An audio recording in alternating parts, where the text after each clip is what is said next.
নমস্কার দর্শক বন্ধু, আজকে আমি বাবাধামের পথে চলতে চলতে একটি কালদর্শী মহর্ষির সঙ্গে সাক্ষাৎ করি।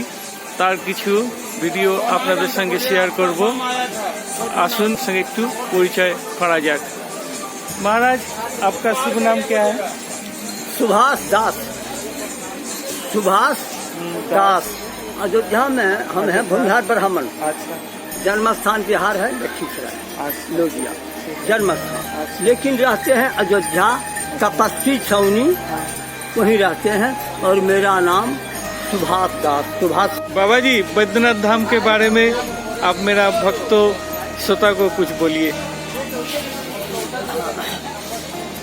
ये जो भोले बाबा हैं रावण के द्वारा लाए गए हैं। हाँ, और रावण बहुत हट करके शिव जी से हाँ भरवाया। और यह जो शिवलिंग है, मैया पार्वती इसी शिवलिंग की पूजा करते हैं। अच्छा यह आत्मलिंग है। राम जब रावण को मारे तो उनको हुआ कि आत्मलिंग जो बाबा बैद्यनाथ है उनका दर्शन करो, सभी पाप कटेगा।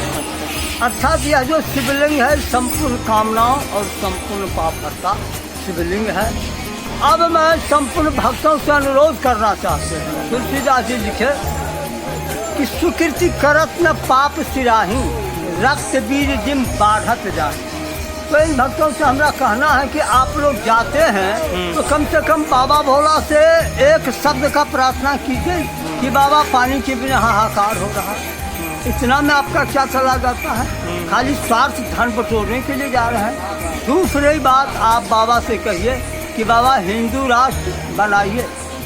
जरूर। इसके बिना हमारी संस्कृति परंपरा जो 1200 वर्ष पिछले तबाह हुआ, उसी स्थिति में हम जा रहे हैं। दो बात। तीसरी बात, बाबा भोले आप तो सर्वसमर्थ हैं, गौ रक्षा कर दीजिए। इतना के लिए गौ माता का रक्षा होनी चाहिए।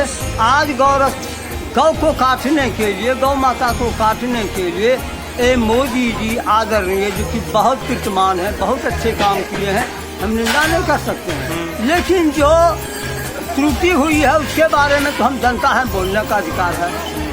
7 गो बिखबोट बनाया जो कि विदेश मांस सप्लाई होता है, इस पर आखिर लगाम क्यों नहीं लगा?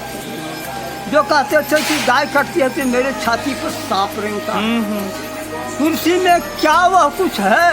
वहाँ जाने के बाद लोग बदल जाते हैं।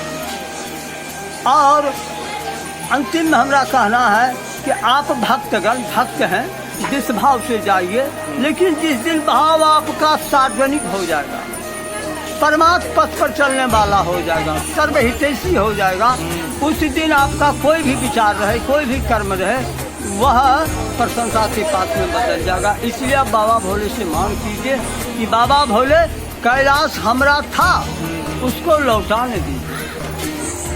इतना यदि आप मांग करते हैं, इसमें आपका क्या जाता है? लेकिन हम समझते हैं लाखों करोड़ कमरिया, कभी मुँह से यह बात स्मरण भी नहीं आता है। और हमारा देश पौराणिक अवस्था वैदिक संस्कृति में, वैदिक ऋषि में कैसा था? मनु महाराज राजा थे। मनु महाराज 7 समुद्र का, 7 द्वीप के मालिक और संपूर्ण पृथ्वी का एकमात्र सम्राट थे। और जनता के साथ उनका कैसा व्यवहार था? प्रजा पाल वेद विधि कहूँ न कलेश, कहीं कलेश नहीं था। और उन्होंने निर्देश दिया कि महाजंत्र की स्थापना जब कोई करने लगे तो रोक लगाओ, इससे गरीबों के जनहित पर बुरा असर पड़ेगा। इससे काय वंश जो है गोवंश, इसका विनाश होगा, तुम लोग देखते रह जाएगा। और देखिए मनु वंश में जो पुत्र हुए मनु जी का, 7 समुद्र रथ चला के 7 समुद्र की पैदा की। हमारे यहाँ ऐसे ऋषि हुए जो सूर्य खोज करने के, कश्यप ऋषि के पुत्र हैं सूर्य। कुछ लोग कहेंगे कि सूर्य ऋषि का पुत्र होगा, आदमी का पुत्र होगा। क्या करते हैं? क्या करते हैं? जैसे मनु और शत्रुपा परमात्मा की आराधना किए, परमात्मा आए, कहे कि तुम मेरा पुत्र बन जाओ, तो एक अंश से पुत्र आके बन गए। उसी तरह से कश्यप ऋषि जो आदि सूर्य हैं, परात्पर जो सूर्य हैं, उनकी आराधना घोर तपस्या जब वो सूर्य भगवान, आदि सूर्य भगवान, जिसको राम कहिए, आदि हृदय का पार रावण को जीत लेके राम की, वह जो सूर्य है उसकी आराधना किए तो हुआ था कि मेरे अंश से मेरा आएगा और तुमको एक पुत्र होगा, लेकिन अपने जगह पर चला जाएगा। तो ऐसा तो संभव हो सकता है, उनका एक अंश मिले, गर्भ में आ गया। तो अब देखिए कि ऐसे ऐसे हमारे हैं महापुरुष हुए जो कि चंद्रमा, पृथ्वी आदि का निर्माण किया। इतना ही नहीं, हमारे यहाँ त्रेता काल में ऐसे महापुरुष हुए जो कहते हैं कि कंदों की ब्रह्मांड उठाऊं, कांचे घट जिम्मेदारों फोरी मुट्ठी में इस पृथ्वी को मचल जाए। हनुमान जी के बारे में कौन नहीं जानता है कि बामा हाथ में पहाड़ उठते आकाश में से। हमारी वह संस्कृति, वह परंपरा, वह गौरव कहाँ चला गया? आज हमारी सरकार एक तरफ अमेरिका की ओर, दूसरी तरफ रूस की ओर ताकती है और चीन के सामने लाठी के समान दंडवत। का एक ही कारण है, नारद जी का कथन है कि जिस दिन राजा प्रजा का सेवक हो जाए, राजा अपना वेतन एक सामान्य स्थिति में रखे और प्रजा को प्राण के समान माने, उसकी सेवा करे, राम भगवान इतना प्रसन्न हो जाएंगे कि कोई भी देश भारत को ताकने में समर्थ नहीं हुआ, कोई भी जीतने में। इसमें आदरणीय मोदी जी को क्या आ जाता है? मोदी जी को हम इसलिए निशाना मानते हैं, इनके जैसा ईमानदार, स्वचरित्र, व्यक्तित्व वाला आदमी भारत को हाथने लगा है, तो जिसमें कुछ होगा उसी को कहेंगे। एक से एक इनका तो अद्वितीय इतिहास बनने वाला है। इस तरह से मोदी कहते हैं कि आप अपना वेतन संसद में दीजिए। एक आप अपना वेतन कम कर दिए, राजस्व कम कर दिए, तो क्या हो गया? संसद में दीजिए और तमाम इन गरीबों की सेवा कीजिए। इससे क्या राम भगवान। तो यह जो बाबा धाम है, ज्योतिर्लिंग तो है ही, आखिर यहाँ क्यों आए बाबा, क्या कारण है? वही सुन लीजिए। जब शिव जी के हाथ से सती माता निकल गई, ये सब लेके घूर रहे थे, पागल हो गए थे, तो विष्णु भगवान चक्र से काटे। यहाँ जो बाबा धाम है यह सिद्ध थी, मैया सती का हृदय गिरा।